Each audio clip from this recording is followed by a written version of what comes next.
చాలా గ్యాప్ వచ్చిన తర్వాత మీరు అన్నట్లుగా ఎర్రమల్లి తర్వాత ధవళ సత్యం గారు అన్న పేరు వినబడిన పరిస్థితుల్లో చైతన్య రథం అనౌన్స్ చేయడం, మీ పేరు మరొకసారి వెలుగులో రావడం, సినిమా మీద చాలా మీ పేరుతో రంగా గారి చరిత్ర కాబట్టి ఆ సినిమా ఒక్కసారి సినిమా రిలీజ్ ముందే బాగా హైప్ వచ్చింది. అంటే అదొకటి కాదు, చైతన్య రథానికి సినిమాకి ముందు నన్ను డైరెక్టర్గా పెట్టుకోవాలని కోరిక ఆయనకి ఎవరికి రంగా గారికి వచ్చింది. నాకు తెలియదు ఆ విషయం. నేనేమో ఆయన్ని ట్రై చేయలేదు, ఆయన ఎవరో కూడా నాకు తెలియదు. నేను విజయవాడలో కమ్యూనిస్ట్ పార్టీలో పనిచేసే రోజుల్లో విజయవాడలో వీధుల మీద పాటలు పాడేవాడిని. తర్వాత రంగా గారి గురించి విజయవాడలో చెప్పేవారు, వాళ్ళు కమ్యూనిస్ట్ పార్టీలో చెప్పేవారు, ఆయన ఎంత దుర్మార్గుడు, ఎంత కిరాతకుడు, ఎంత క్రూరంగా జనాన్ని చంపేస్తూ ఉంటాడు, అది ఏదో కథలు చెప్తూ ఉండేవారు. అది మామూలుగా ఉండేవాడు. సడన్గా ఆయన గురుగారు ఎవరు కబురు చేసి, ఈయన ఎవరో తెలుసా నీకు అన్నాడు. నాకు తెలియదండి. వంగవేడి మోహన్ రంగా పేరు విన్నావా అని అడిగాడు. అదేనండి, అక్కడే రౌడీ అంట పెద్దవాళ్ళు, అదే కత్తులు గిత్తులు పెట్టి పొడిచేస్తూ ఉంటారంటే చంపేస్తూ ఉంటారు, ఎదుర్కొంటున్నాను అంటే చెప్పాను. చెప్తే రంగా గారు నవ్వుతున్నాడు, బాగా నవ్వుతున్నాడు. ఆ కత్తులు గిత్తులు కటారు చేసి ఈయనే రంగా అన్నాడు. నాకు షాక్ ఒకసారి. సరే ఏంటి గురుగారు ఏంటి సంగతులు అంటే, ఆయన సినిమా తీద్దాం అనుకుంటున్నారు, దాన్ని నీకు నిన్ను డైరెక్టర్ పెట్టుకుందాం అనుకుంటున్నారు అన్నాడు. నేను అంటే కథ అనుకున్నారండి, కథ మా కథేనండి, మా కథే సినిమా తీద్దాం అనుకుంటున్నాం. అంటే సినిమా తీసేంత కథ ఉందా అని అడిగాను. అందుకంటే ఎక్కువే ఉంది కదా, మీరు ఒకసారి ఉందిని కానీ నేను చెప్తాను అని చెప్పేసాను. అంటే అప్పుడు నన్ను వాళ్ళ రూమ్ తీసుకెళ్ళి అక్కడ కథ వినిపించాను, నన్ను కదిలించాను. అసలు చాలా బాగా మూవ్ అయ్యాను. ఆఫ్టర్ ఎర్రమల్లి సినిమా తర్వాత అంత బాగా మూవ్ అయిన సినిమా. కానీ అప్పట్లో ఆ టైటిల్కి స్టోరీకి అసలు లింక్ ఎక్కడ అవుతుందా అని చాలామంది అనుమానం వ్యక్తం చేశారండి. ఎందుకంటే చైతన్య రథం అనేది అప్పుడు రామారావు గారు రథం, ఇక్కడ స్టోరీ తీసుకుంటే రంగా గారు కథ. రంగా గారు అనే వ్యక్తి విజయవాడకే పరిమితం కాలేదు, చాలా జిల్లాలకి సినిమాలో జరగకుండా 3 జరిగినాయి. ఒకటేంటంటే రంగా సినిమా ధవళ సత్యం డైరెక్ట్ చేయకూడదు. రంగా గారు తీసే సినిమాకి చైతన్య రథం పేరు ఉండకూడదు. ఒకవేళ పేరు ఉన్నా ఆ సినిమా సక్సెస్ కాదు. కానీ ఈ 3 జరిగిపోయింది. ఈ మూడు జరిగింది. సార్ రంగా గారికి మీరు బాగా దగ్గర చూశారు, ఆయనతో సినిమా తీశారండి. ఇప్పటికీ నాకు అర్థం కాని విషయం ఏంటంటే, ఇటీవల కాలంలో ఆయనకు సన్నిహితులతో స్టోరీ ఇంటర్వ్యూ కూడా చేశాను. ఒక సామాన్య వ్యక్తికి ఇంతమంది ఇన్ని జిల్లాలు చనిపోయిన తర్వాత కూడా ఫ్యాన్స్ ఎందుకుంటారండి? నేను సినిమా కొంతమంది రౌడీ అంటారు, కొంతమంది విలన్ అంటారు, కొంతమంది ఇప్పటికీ ఆరాధిస్తుంటారు, అది విగ్రహాలు కూడా ఉన్నాయి ఇప్పుడు. నేను యాక్చువల్లీ సినిమా ఒప్పుకోవటానికి ముందు నేను గురుగారితో అన్నాను, గురుగారు నేను కొన్ని అంటే మీరంటే రాజకీయాలు లేవు మీకు, నేనేమో కమ్యూనిస్ట్ పార్టీ నుంచి వచ్చినామండి, ఈయనేమో కమ్యూనిస్ట్ పార్టీ వ్యతిరేకమైంది, అవును, కాబట్టి నేను పార్టీ పర్మిషన్ తీసుకోవాలండి అన్న. ఎందుకు తీసుకోవాలి పర్మిషన్? వాళ్ళే నిన్ను పోషిస్తున్నారా, లేకపోతే నేను ఏం చేస్తున్నారు వాళ్ళు అన్నాడు. అలా కాదు, నేను పార్టీ నుంచి వచ్చేటప్పుడు నా కమ్యూనిస్ట్ పార్టీ కార్డు వాళ్ళకి అప్పచెప్పి నేను కమ్యూనిస్ట్ పార్టీ వ్యతిరేకంగా ఏ పని చేయనని చెప్పి వచ్చాను. చెప్పాను వాళ్ళకి, మాట ఇచ్చి వచ్చాను. ఇక్కడ ఒక మాట వాళ్ళతో చెప్తాను, వ్యతిరేకం అని కాదు, ఇలా రంగా గారి సినిమా చేస్తున్నాను, మీరందరూ కూడా నన్ను ఎంకరేజ్ చేయండి ప్లీజ్ అని చెప్పేసి చెప్పాలి. అంటే చెప్పాలా అని అంటే if is a real communist ఈ హ్యాస్ టు డిసిప్లిన్ అండి, పార్టీలో డిసిప్లిన్ అది. మిగతా పార్టీలు లాంటి పార్టీ కాదు కదా కమ్యూనిస్ట్ పార్టీ అంటే సరే అయితే ఎప్పుడు చెప్తాను, ఎందుకంటే ఇవాళ ఈవినింగ్ వెళ్తాను నేను హైదరాబాద్, నేను మళ్ళీ రేపు ఈవినింగ్ బయలుదేరి ఎల్లుండి మార్నింగ్ ఇక్కడ ఉంటాను అని. హైదరాబాద్ వచ్చి కమ్యూనిస్ట్ పార్టీ నాయకులకి చెప్తా ఉంటుంటే అందరూ నో నో నో నో ఎవరు అంగీకరించారు, సినిమా చేయటానికి వీల్లేదు అన్నారు. కొంతమంది అయితే అసలు చాలా కోప్పడిపోయారు. అంటే ఇది చెప్పడం కోసం వచ్చావా, లేకపోతే నువ్వు సినిమా ఆల్రెడీ తీసేస్తున్నాను కాబట్టి మీరు నన్ను ఫాలో అయిపోయి చెప్పడం కోసం వచ్చావా అని చెప్పేసి కొంతమంది ఇలాగా చాలా ఆవేశపడిపోయారు అందరూ. అప్పుడు గిరిప్రసాద్ గారి దగ్గరికి వెళ్ళారు, ఆయన అడిగాను ఏంటంటే సినిమా చెయ్యి అన్నాడు. ఆయన స్టేట్ సెక్రటరీ. ఆశ్చర్యపోయింది, అదే అందరూ ఇలా అన్నారండి, అందుకని నువ్వు మానేసినందుకు మాత్రం సినిమా ఆగిపోతుందిగా, ఇంకొకటి అబద్ధం కూడా చేస్తాడు. అట్లీస్ట్ నువ్వు చేసావు ఒక మనిషి వారిని తక్కువ తడుతుంది, వాడు ఇంకా బాగా ఎక్కువ తడుతాడు. నువ్వు చేయి సినిమా చేయి అన్నాడు. అక్కడే ఎంకరేజ్మెంట్ వచ్చింది. తర్వాత తిన్న ఆదాల రంగారావు దొరికాడు. ఆదాల రంగారావు అడిగాడు. ఆదాల రంగారావు ఇమ్మీడియట్గా సినిమా చేయమను, చేయి తమ్ముడు, తప్పకుండా చేయి, అన్నీ చేయగలం మనం, ఏ రకమైన విప్లవం అయినా సరే మనం సృష్టించగలం అని ఒక గొప్ప పేరు వస్తుంది నీకు, నా మాట విని చేయాలి. ఆ తర్వాత నేను రంగా గారిని కలిసాను మెడ్రాస్లో. కలిసినప్పుడు నేను చేస్తాను సార్ సినిమా, బట్ ఒక చిన్న కండిషన్, నేను విజయవాడ వస్తాను మీతో పాటు, మీతో పాటు నేను ఒక నెలల పాటు తిరుగుతాను, నేనేమేమి మిమ్మల్ని అడగను, మిమ్మల్ని డిస్టర్బ్ చేయను, మీరు కారులో వెళ్ళిపోతుంటే నేను వెనకాల కూర్చొని ఉంటాను అంతే, నేను మిమ్మల్ని ఏమీ డిస్టర్బ్ చేయను, నేను అబ్జర్వ్ చేయను, నేను I want to digest your character. అంటే మీకు ఎంత పేరు ఎందుకు వచ్చింది, ఎంతమంది జనం మీకు కూడా ఎందుకుంటున్నారు, మీ సొంత మనుషులాగా ఎందుకు కావాలించుకుంటున్నారు, ఎందుకు కాలో దాన్ని పెడుతున్నారు, నాకు తెలియాలి. నేను చెప్తాను, మీరు చెప్తే నాకు అర్థం కాదు, నేను చూడాలి, కళ్ళారు చూడాలి. అంటారమ్మా 1 వీక్ అయిన తర్వాత నేను వెళ్ళాను, ఆయనతో పాటు రోజు తిరుగుతూ ఉంటాడు. అది ఒక ప్రజానాయకుడు ప్రజల్లో తిరుగుతుంటే ఆ రియాక్షన్ ఎలా ఉంటుందో అలాంటిది నేను ప్రతిరోజు చూశాను అక్కడ. ఓ ప్రజా సమస్యతోటి ప్రజలు వచ్చి నాయకుడికి విన్నవిస్తే ఆ నాయకుడు ఎలా రియాక్ట్ అవుతాడు అన్నది ఆ రోజు చూశాను. ప్రతిరోజు ఒక పేజీలో ఆ రోజు చూసిన ఇన్సిడెంట్ అంతా రాసేసి ముగిందా అనుకున్నది ఒక పేజీ అలా 10 పేజీలు రాశాడు. సో అంత ఇన్స్పైరింగ్గా అది జరిగింది. ఈ లోపల దీన్ని డిస్టర్బ్ చేయాలని కొంతమంది బయలుదేరారు. నేను పెద్ద పాపులర్ కాదు, అంటే మనిషిగా పాపులర్ పేరు, మీ పేరు ఉంది కదా. నేను రంగా గారి ముందు కొంచెం దూరంగా అలా కూర్చొని ఉన్నాను. రంగా గారు ఇక్కడ డాబా పైన కూర్చొని ఉన్నారు. కూర్చొని ఆయన వచ్చిన సమస్యలు చెప్తున్నారు. అన్న ధవళ సత్యం అనేవాడు నేను పచ్చిబూతులు తిట్టాడంటే అక్కడ వంటవుల్లో, అప్పుడు ఆ వంటవుని ఎలక్షన్ అప్పుడు వచ్చాడంటాడు, వాడు అసలు ఆయన మనం సినిమా డైరెక్టర్ పెట్టద్దన్న అని చెప్తున్నాడు. ఎదురుకుంటే నువ్వు ధవళ సత్యాన్ని చూసేవేంటరా అన్నాడు. చూడలేదన్న. చూడకుండా అలారా, అది ఆయనే తిట్టు, అది కంగారు పడిపోయాడు పాపం. ఇలాగా నన్ను ఆ సినిమా తీసేయాలని చాలామంది ప్రయత్నం చేశారు. బట్ రంగా గారు ఏంటంటే ఏమైనా సరే ఆయనే ఉండాలి, ఆయనే డైరెక్ట్ చేయాలి, ఒకవేళ ఆయన డైరెక్ట్ చేయకపోతే నీ సినిమా చేయాలి. అసరికి ఒకసారి షాక్. అప్పుడు ఉండవల్లి అరుణ్ కుమార్ గారు, జక్కంపూడి రామ్మోహన్, మన అంబటి రాంబాబు మనవాడు, వీళ్ళందరూ ఉన్నారు సినిమాకి టీం. వీళ్ళంతా రంగా గారికి టీం అనమాట ఇదంతా. అంబటి సుబ్బారావు గారు, వీళ్ళందరూ కూడా ఉండేవారు. అంత ఎంకరేజ్మెంట్లో చక్కగా ఉండేవారు. రంగా గారు వస్తూ ఉండేవారు, వెళ్తూ ఉండేవారు. ఒక్క రోజును కూడా మీరు ఏం చేస్తున్నారని కానీ, ఈ సీన్ ఏంటని కానీ, ఈ సీన్లో ఈ డైలాగ్ ఏంటని కానీ ఒక్కరోజు కూడా నన్ను అడగలేదు ఆయన. అందరూ అడిగారు, మీరు ఎందుకు అడగట్లేదు, ఏం చేస్తున్నావు ఏంటని మీరు ఎందుకు అడగలేదు అని. ఆయన నన్ను ఎంత నమ్మాడో నేను కూడా అంతే నమ్మాను. ఆయన నాకు వ్యతిరేకం విధానాలు, కానీ ఆయన నాకు చాలా స్నేహితుడు ఈ విషయంలో. ధవళ సత్యం గురించి మనకి అర్థం కాడు, ఆయన నాకు పూర్తిగా అర్థమయ్యాడు, అందుకని నేను ఆయన సినిమా ఇచ్చాను. అలా కాదండి, ఆయన ఎవరో తెలుసా మీకు అన్నాడు. ఆయన ఎవరైతే నాకేంటి, నాకైతే ఏంటి ఆయన ఈ క్యాస్ట్ ఏంటనా, బహుశా బ్రాహ్మణ అయి ఉంటాడు అన్నాడు ఆయన. షాక్ ఒక్కసారి. అబ్బాబ్బా మీరు మరీ దారుణం అండి, నిజంగా అంటున్నారండి. ఎస్ అని నేను అనుకుంటున్నా అలానే. అప్పుడు ఉండవల్లి అరుణ్ కుమార్ గొప్పవాళ్ళని మీరు, ఆయన బ్రాహ్మణ కాదు పాడు కాదు, మేము మళ్ళీ మాకు క్రెడిట్ ఏంటి, మాకు ఆయన మీ వాడండి బాబు అన్నాడు. అప్పుడు ఆయన షాక్, ఆయన రంగా గారు.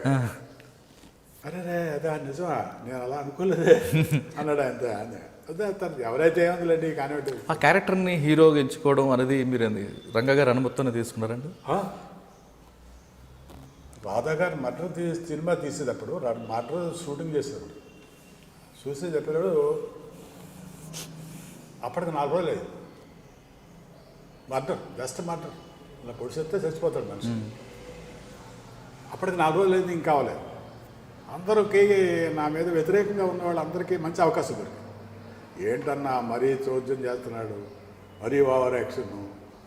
ఒక మర్డర్ సీన్ తీయటానికి 4 రోజులు అన్న. రియల్ మర్డర్ తీయటానికి ఒక 5 నిమిషాలు చాలు అనుకోరా, కానీ సినిమా మర్డర్ కదా, తీయాలి కదా అని చెప్పేసి ఆయన చెప్పాడు. ఈ లోపల గురుగారికి కంప్లైంట్ కూడా వెళ్ళాడు. ఒక మర్డర్ సీన్ పట్టుకుని 5 రోజుల నుంచి తోగుతున్నాడండి ఆయన అని చెప్పేసి. వాడు వినడండి, ఎవరి మాట వినడు. నేను చెప్పినా కూడా ఆడ వినడు. వాడు కాదు కూడా మనకు గట్టిగా పెట్టింది, మీరు చేసుకోండి అని చెప్పి లేచి వచ్చేస్తాడు అక్కడి నుంచి. వచ్చిన ప్రాబ్లం అది మీకు తెలియదు, వాడి గురించి పెట్టా. ఆ మాట వినండి, వాడు అద్భుతమైన సినిమా తీయడం ఖాయం, ఇప్పుడు దాంట్లో అనుమానం లేదు. నేను చెప్తున్నాను, నాది గ్యారంటీ. వాడు ఎర్రమల్లెల తర్వాత మళ్ళీ ఇలాగ అంత టైం, రాత్రి లేదు పగలు లేదు. మీరే చెప్పారు కదా నాకు, ప్రతిరోజు రాత్రి షూటింగే అని మీరే చెప్పారు కదా. మరి అంతకు బాగా చేస్తానండి, తీనండి సినిమా చేయనండి, తరచుద్దాం అని చెప్పేసాను. సార్ మీరు రాధా గారు మర్డర్ తీయడానికి 4 రోజులు తీసుకున్నారు, 6 రోజులు. కానీ రియల్గా రంగవీటి రాధా గారు మర్డర్ జరుగుతున్నాడు ఆ సమయంలో మీరు ఉన్నారనేది వాస్తవా? అంటే నేను వాళ్ళ యాక్చువల్లీ అంతకుముందు ఆయన నిరాహార దీక్షలో కూర్చున్న తర్వాత నేను శబరిమల వెళ్ళాను. శబరిమల మాల వేసుకుని వెళ్ళి ఆయన కలిశాను. ఆయన ఏమన్నారంటే శబరిమల వెళ్ళొచ్చేసి నేను అన్నాను, వద్దండి అన్న, మీరు విరమించేయండి, ఇది నిరాహార దీక్ష వరకు వద్దు, మనకు పడదండి ఇది, నా మాట వినండి, ఇది మనకు వద్దంటే వేరే దారి లేదు సత్యం గారు. నేను బాగా ఆలోచించాను, మన క్యాడర్ని మనం కాపాడుకోవాలనుకుంటే ఇది తప్పితే వేరే దారి లేదండి అని. ఎవరన్నారు? రంగా గారు. అంటే అలా కాదు, ఇప్పుడు నిరాహార దీక్షని విరమించేశారు, మీ సేఫ్టీకి మీరు వెళ్ళిపోయారు, క్యాడర్ వెళ్ళిపోయారు అనుకోండి, ఇది తప్పేంటి అని. అదే చదవాలండి, కానీ ఇప్పుడు ఏంటంటే రియాక్షన్ విపరీతమైన క్రౌడ్ వస్తున్నారు కాబట్టి వాళ్ళు ఇటువంటి అటెంప్ట్స్ ఏం చేయరు అన్నాడు. తర్వాత ఏం చెప్పాడు అంటే, మీరు 26వ తారీఖు వచ్చేస్తున్నారు కదా ఇక్కడికి, 26 ఈవినింగ్ ఒక ఫంక్షన్ పెడదాం, పెట్టి ఆ ఫంక్షన్లో విరమించేద్దాం అని చెప్పిస్తారండి. కరెక్ట్గా 26 ఎర్లీ మార్నింగ్ ఆయన చంపేశారు. అంటే రంగా గారు మర్డర్కి చెప్తున్నారు మీరు, నేను అంటుంది అడిగింది క్వశ్చన్ రంగవీటి రాధా గారు మర్డర్. రాధా గారు మర్డర్ అప్పుడు ఉన్నాను నేను. అదే అడుగుతున్నాను. ఎలా అంటే అరండల్పేట పార్టీ ఆఫీస్లో ఉన్నాను నేను అప్పుడు. ఆ రోజు అక్కడికి ఆ పార్టీ ఆఫీస్లోకి ఒక అతను రక్తం ఇలా కారిపోతున్న కత్తి పట్టుకుని పరిగెట్టుకుంటూ వస్తున్నాడు, పిచ్చుక్కున్నట్టు వస్తున్నాడు అనమాట. ఇది చూసి నేను కంగారు పడి మళ్ళీ ఇటువైపు పరిగెట్టాను. ఆ షాప్ దగ్గర ఈ షాప్ ఓపెన్కి వచ్చాడు ఆయన రాధగా, అది ఓపెన్ చేశాడు అనమాట. అక్కడ చంపేశారు ఆయన. అక్కడ నేను పరిగెట్టుకుంటూ వెళ్ళి అక్కడ చూస్తే యాక్షన్ మర్డర్ చూశాను నేను. అసలు ఆయన్ని ఇంకా గజగజ కొట్టుకుంటున్నాడు అనమాట, ఇంకా బతుకున్నాడు అప్పటికి, ఆయన ఇంకా చచ్చిపోలేదు. అసలు బ్రూటల్ మర్డర్, మామూలు కాదు. అంటే ఆ మర్డర్ మీరు లైవ్లో చూశారు కాబట్టి ఆ సీన్ బాగా పండించారా? అంటే యాక్చువల్లీ నేను ఆ సీన్ అంత బాగా రావడం కారణం 2 కారణాలు. ఒకటే నేను చూడటం అనేది యాదృచ్ఛికంగా జరిగింది. అంటే అప్పటికి రాధా ఎవరు కూడా నాకు తెలియదు. నేను తీద్దాం అనుకున్న తర్వాత నేను లాట్ ఆఫ్ వర్క్ దాని మీద చేశాను. అంటే పోస్ట్ మార్టం రిపోర్టు, ఫోటోగ్రాఫ్స్, ఆ రోజు వచ్చిన న్యూస్ పేపర్లో ఉన్న ఫొటోస్, తర్వాత చాలామంది కమ్యూనిస్ట్ పార్టీలో ఉన్న ఆ మర్డర్లో పాల్గొన్న కొంతమంది వ్యక్తులు, అలా కాంగ్రెస్ పార్టీలో ఉన్న కొంతమంది వ్యక్తులు, కొంతమంది రాధాగారి శిష్యులు, కొంతమంది రాధాగారి వ్యతిరేకులు, అంటే సిరీస్ రాజు గారు లాంటి వాళ్ళందరినీ కలిసి దాన్ని క్రోడీకరించి ఒక సీన్ రాశారు. అది రాధాగారి మాట. అది కేవలం ఆ మర్డర్ ఒకటే కాదు, దాంట్లో ఇవన్నీ ఉన్నాయి. దాని వెనక కాన్స్పరెన్సీ బాగా మీరు ఎస్టాబ్లిష్ చేసినట్లు. అండ్ రంగా గారు రాధా గారు షాపుకు రావడం, ఓపెన్ చేయడం, షట్టర్ క్లోజ్ చేయడం, యాస్టీస్గా అది అదే జరిగినట్టే చేశాను. దాంట్లో ఒక్కటి కూడా ఎందుకు నేను ఒక్కటి కూడా ఎక్స్ట్రాగా తీయలేదంటే, రేపు సెన్సార్లో వాడు అది అబ్జెక్ట్ చేసి కరెక్ట్గా నేను ఏమి ఎక్స్పెక్ట్ చేశాను అదే జరిగింది. అది సెన్సార్ ఉన్నారు ఫస్ట్. నెక్స్ట్ సెన్సార్లో రివైజింగ్ కమిటీలో ఆ రాధా మర్డర్ మొత్తం తీసేయమన్నారు. సినిమాకి అదే కదా మెయిన్ అండి. మొత్తం తీసేయమన్నారు. మొత్తం మర్డర్ సీన్ తీసేయమన్నారు. రంగా గారు నేను ఇద్దరు ఉన్నాం, మాట్లాడతాడు సెన్సార్తో. ఆయన కోపం చేస్తుంది, నాకు అర్థమవుతుంది. పుస్తకం అలా పుస్తకం కోపం వస్తుంది ఆయనకి. అంటే అలా కాదండి, మీరు ఇప్పుడు ఎందుకు కట్ చేస్తున్నారు అని అడిగారు. అలా కాదండి, ఇలాంటి మర్డర్ ఎక్కడ జరగదండి. జరగదు కాదు, జరిగింది కాబట్టి తీశాను నేను, లేకపోతే జరిగి ఉంటే నేనేందుకు తీస్తాను. ఇలాంటి మర్డర్ ఎక్కడ జరగదు, కానీ జరిగింది నేను రికార్డ్ చేశాను. జరిగిందని మీరు ఎలా చెప్పగలరు అంటే నేను చూశాను ఒకటి, ఆ మర్డర్ దగ్గర ఆ ఇన్సిడెంట్ నేను చూశాను. నెక్స్ట్ ఏంటంటే post mortem report, paper report నేను అన్నీ కలెక్ట్ చేసి ఎక్కడి నుంచి ఎలా జరిగింది, ఎక్కడెవరు ఎలా ప్లాన్ చేశారు, ఎవరెవరు నిద్రపోకుండా తెల్లవారులు దీని ప్లానింగ్లో ఉన్నారు, మొత్తం ఇదంతా నేను తెలుసుకున్న తర్వాత షూటింగ్ స్టార్ట్ చేశాను. 6 రోజులు పట్టింది ఈ చిన్న సీన్ తీయటానికి. దానికి కారణం ఏంటంటే మీరు you can go to any court of law, ఇది వాస్తవానికి విరుద్ధంగా సినిమా తీశాడని మీరు ప్రూవ్ చేయగలిగితే మీ సినిమా ఆగిపోతుంది అని అంత ఛాలెంజింగ్గా సినిమా చేయాల్సి వచ్చింది. దాన్ని అది విషయం, అది మెయిన్గా ఇప్పుడు అంటే వాస్తవ సంఘటన. ఇప్పుడు వ్యాసు క్యారెక్టర్ వచ్చింది సినిమాలో. జస్ట్ ఆ వ్యాస్ క్యారెక్టర్ అనే క్యారెక్టర్ జీప్ అలా దిగుతాడంతే. దిగిన వెంటనే మొత్తం ఆడిటోరియం వ్యాస్ అని అరిచారు. వాడు అవినాష్ గారు అవినాష్ అని అంటాడు ఆయన. అనగానే మొత్తం జనం అంతా కాదు వ్యాస్ అని అరిచారు ఒకసారి. అంటే క్యారెక్టర్ ఐడెంటిఫికేషన్ ఆ సినిమాలో అంత గొప్పగా జరిగింది. దాంట్లో రంగా గారు ఏంటి, రంగా గారి పాలసీ ఏంటి, రంగా గారు ఏం చేస్తూ ఉంటాడు విజయవాడలో, ఎందుకంత జనం ఫాలోయింగ్లో ఉన్నారు.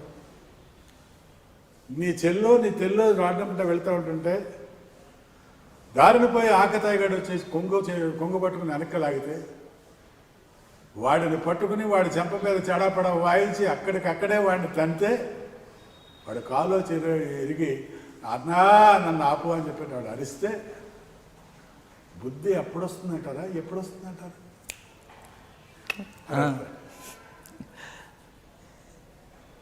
అంటే ఇవాళ మనం దిశ గురించి నిర్భయ గురించి చెప్తున్నది రంగా గారు ప్రాక్టికల్గా ఆ రోజుల్లో ఇంప్లిమెంట్ చేశారు.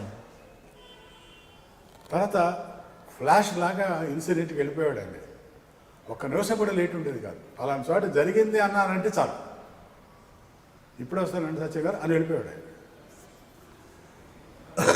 తర్వాత ఆయన బాగా అబ్జర్వ్ చేసి సినిమా తీశారు కాబట్టి జనం ఈ రోజుకి ఆ రోజు తీసిన సినిమాకి గురించి ఈ రోజు మీరు కూడా మీరు చైతన్య గురించి అడుగుతున్నారు.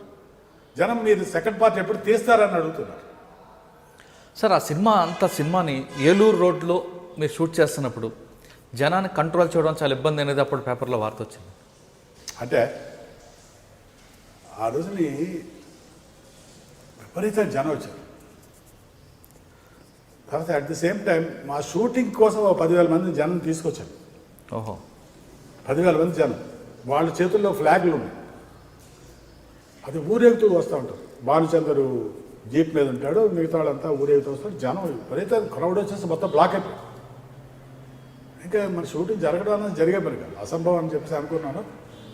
రంగా గారు వచ్చి ఏడు సచిన్ గారు షూటింగ్ కానివ్వండి అంటున్నారు. కానివ్వండి అంటే కష్టం అండి, చాలా కష్టం అండి. వాళ్ళు ఎదురుకుండా ఉన్న వాళ్ళు క్లియర్ అయిపోతే తప్పితే